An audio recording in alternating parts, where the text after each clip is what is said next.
आप सभी का स्वागत है प्यारे स्टूडेंट्स मेरे इस यूट्यूब चैनल में।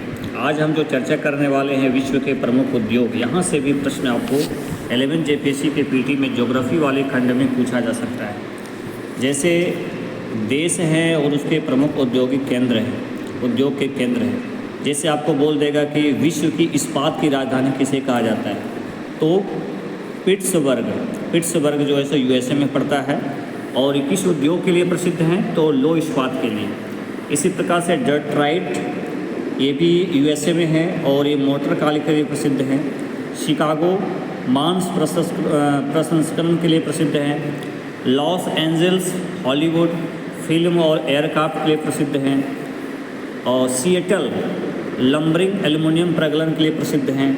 ये सब याद रखिएगा। इसी प्रकार से यदि हम कनाडा की बात करें तो उसमें भी प्रमुख औद्योगिक केंद्र हैं, जैसे मॉन्ट्रियल जलपोत और एयरक्राफ्ट के लिए, क्यूबेक मरीन इंजीनियरिंग और जलपोत निर्माण के लिए, ओटावा कागज़ उद्योग के लिए बहुत इंपॉर्टेंट है, कई बार एग्जाम में पूछा गया है।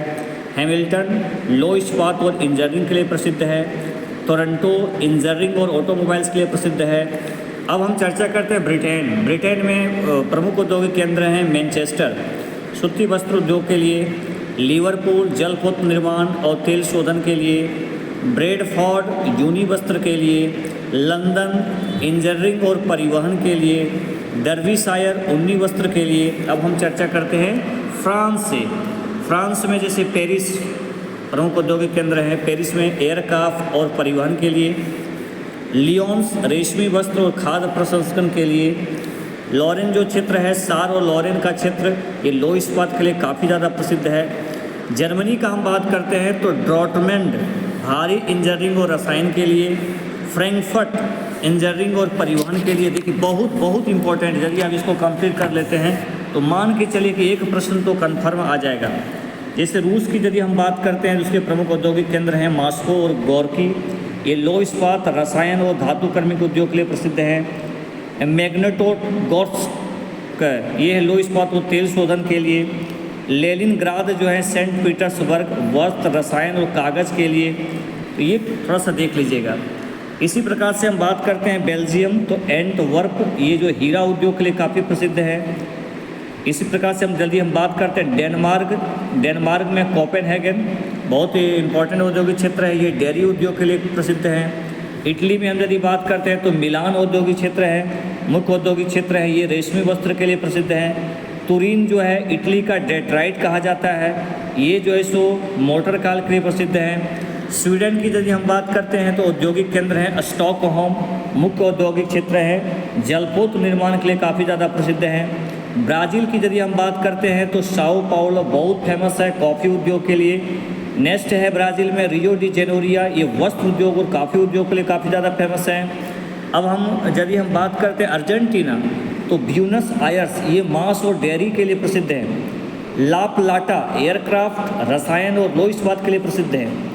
यदि हम आगे बात करते हैं चिली तो इसके औद्योगिक क्षेत्र हैं वालपरेजो सेंटियागो, ये तेल शोधन पेट्रोकेमिकल्स और शराब उद्योग के लिए प्रसिद्ध है। वेनेजुएला की यदि हम बात करते हैं तो इसकी एक औद्योगिक क्षेत्र है मराकेबो, ये तेल शोधन उद्योग के लिए प्रसिद्ध है। मिस्र में काहिरा और सिकंदरिया बहुत फेमस औद्योगिक क्षेत्र है सूती वस्त्र के लिए।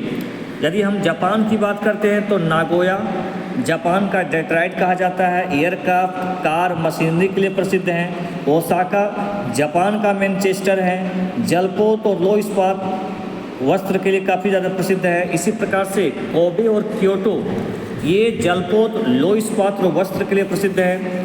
नागासाकी लो इस्पात जलपोत और मशीन के लिए प्रसिद्ध है ना। यावाटा को जापान का पीटर्सबर्ग कहा जाता है, ये लो इस्पात के लिए प्रसिद्ध है। ठीक है। यदि हम बात करते हैं चीन में तो चीन में संघाई औद्योगिक क्षेत्र है, ये वस्त्र मशीन पोत निर्माण और रेल इंजन के लिए प्रसिद्ध है। वुहान ये वस्त्र मशीन जलपोत और लो इस्पात के लिए प्रसिद्ध है। इसी प्रकार से बीजिंग बहुत फेमस है, ओलंपिक भी हुआ है वहाँ पर। तो वस्त्र, मशीन और इस्पात उद्योग के लिए प्रसिद्ध है। तो ये उद्योग जो क्षेत्र है ये बहुत इंपॉर्टेंट है, कभी कभी आपको मिलाने के लिए दे देता है। तो यदि आप इतना कम से कम कंठस्थ कर लेते हैं तो यहाँ से एक प्रश्न यदि आपको कुछ भी पूछा जाएगा तो आप आराम से एग्ज़ाम में बना लीजिएगा। ठीक है, तो बहुत बहुत धन्यवाद आप सभी को। अब हम नेक्स्ट टॉपिक फिर लेके आएंगे आपके लिए जो एग्ज़ाम के लिए काफ़ी ज़्यादा इंपॉर्टेंट हो। Please like and subscribe my YouTube channel. Thank you so much.